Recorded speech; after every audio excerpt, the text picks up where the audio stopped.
fan base. Yeah, no shortage of support for Rockymore. All right, fight fans, here we go. Spar Star Promotions is proud to present three-minute rounds of mixed martial arts in the flyweight division. This bout is sponsored in part by High Performance Meals Incorporated. Once again, our referee in charge of this bout, Larry Lamis.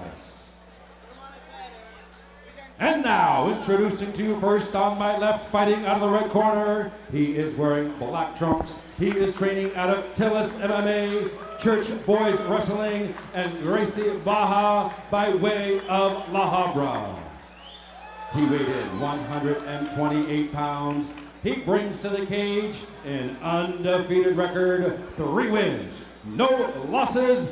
Ladies and gentlemen, introducing Aaron Lafarge.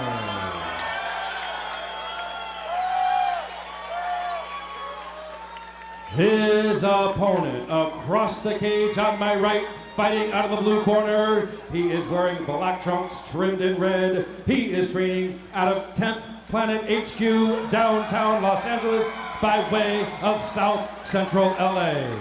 He weighed in 125 pounds.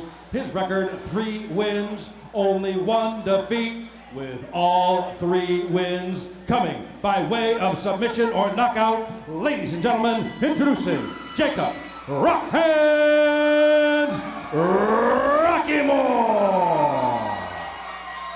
Once again, 3 rounds of mixed martial arts in the flyweight division. All right, we got a little bit of lightning in a bottle. 225-pound men locked inside of a cage. Don't blink. I didn't realize Lafarge was with Church Boys as well. Yeah, We'll see if he tries to get it to the ground. That's right. It's going to be interesting, man. Both these guys have grappling backgrounds. Yep. I take it Rocky Boy's got to be a striker somehow, or likes to bang it out a little bit. Both guys a little tense at first. But standing right in front of one another. Right. Oh, there it goes. Diving in on the leg. There we see that wrestling pedigree early. Nice Lafarge ankle with pick. an ankle pick. Beautiful. He's got to drag him off the cage. Rockymore doing a nice job of basing on that head. Punches to the back of the head now. About 3 in a row, nothing from Larry. Those were definitely on the back of the head. Relentless takedown. And Albert, you know as well as I, that is exhausting. Definitely. Taking a guy down, springs back up like that 3 times in a row. Sucking the hips away, gets him back up. Way to be relentless, back down. man. But that's Church Boys for you. They will not stop until they get you. That's some relentless. Good job keeping the pressure away. Good job. Good job. Good. Good pass. Aaron Lafarge just absolutely relentless with his pursuit here. You could see Rockymore was looking for that lockdown. See how he's swimming his left leg on the instep of Lafarge's? He's going to try to lock down. And we can see here on the monitor, Kevin, the stark contrast between Lafarge's wrestling pedigree here, his weight directly on top of Rockymore. We saw earlier the fighter on top sitting back and not using his weight properly, as Joe Schilling pointed out. Right. Relentless pressure here so far from Aaron Lafarge. Yeah, this is really high-level pressure here.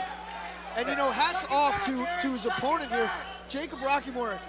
All that work to get back to his feet, and you're rewarded with another double leg. It's just, it's got to be. Well, this is just consuming. This is the fight that Lafarge has prepared for. You can tell he's ready to do this for 9 minutes. We'll see after the round for sure. Right. we talk about this all the time with wrestlers. They have embraced the grind. You know what I mean? They've done this. They've lived that lifestyle where misery is your breakfast. But every single day. He's got a guillotine. It looks like there's no way. Realistically, I would think there's no way to finish that with no guard. Yeah, you're basically basically pretty much right mounted. there. Yeah. Right. I mean, I've seen crazy things happen, but that's a prayer. You see how he's got his legs grapevine. He's fighting really well, man. He's not giving that guy a position to strike. Yeah. He keeps shrimping.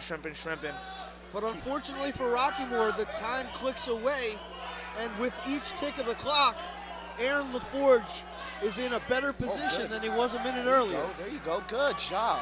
Nice job. Yeah, very. Oh, he's got a Oh, triangle he's got a triangle set up. locked in. He's better locked. It's a little. Oh my goodness, Stan. Whew.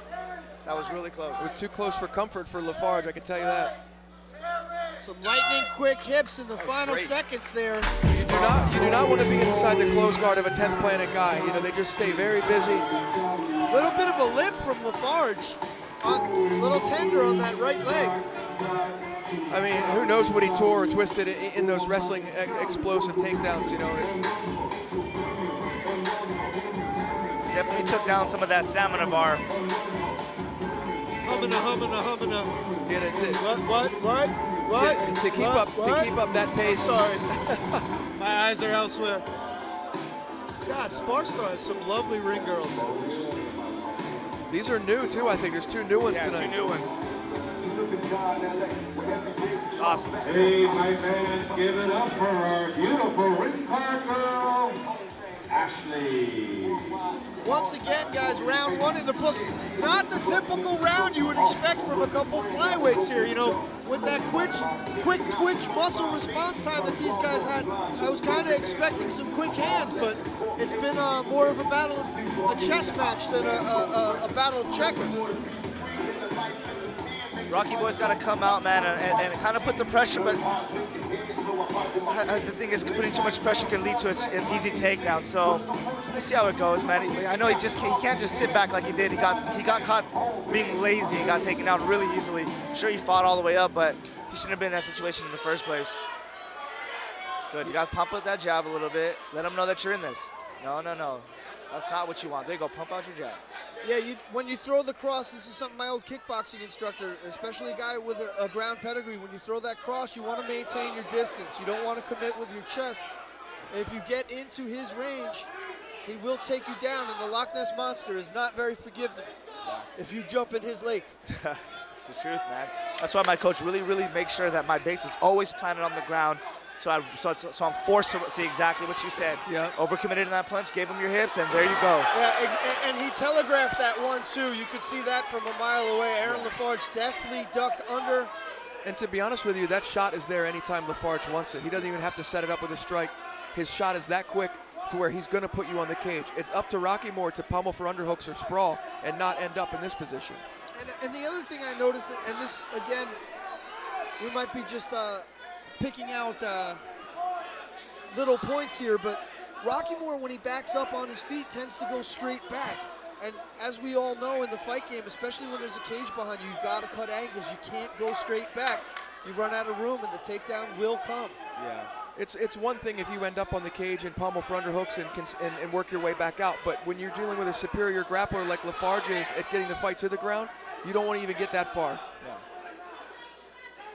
And it's really hard to keep someone up against the cage. You know, escaping isn't so hard, man. People make it harder than what it is.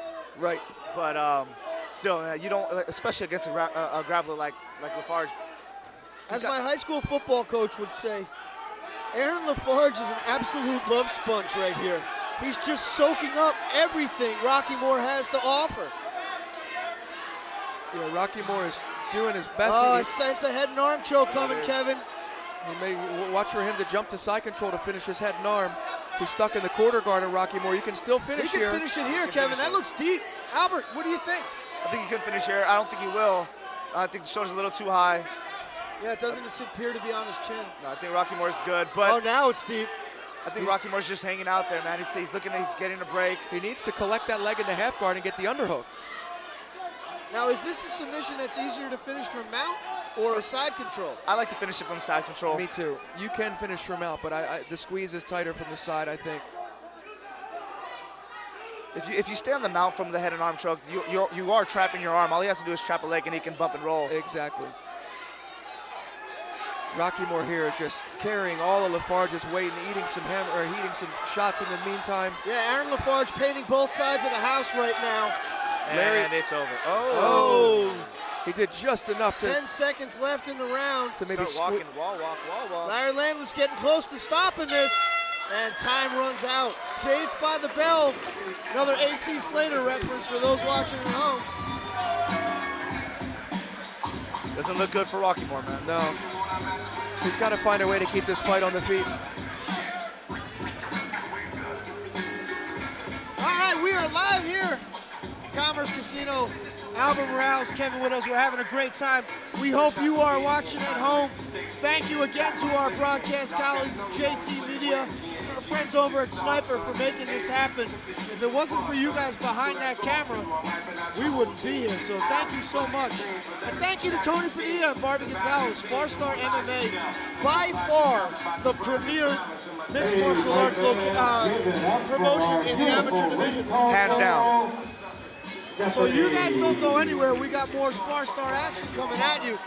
We are stuck in the middle of a 125-pound showdown between Aaron Lafarge and my man over here, Jacob Rockymore.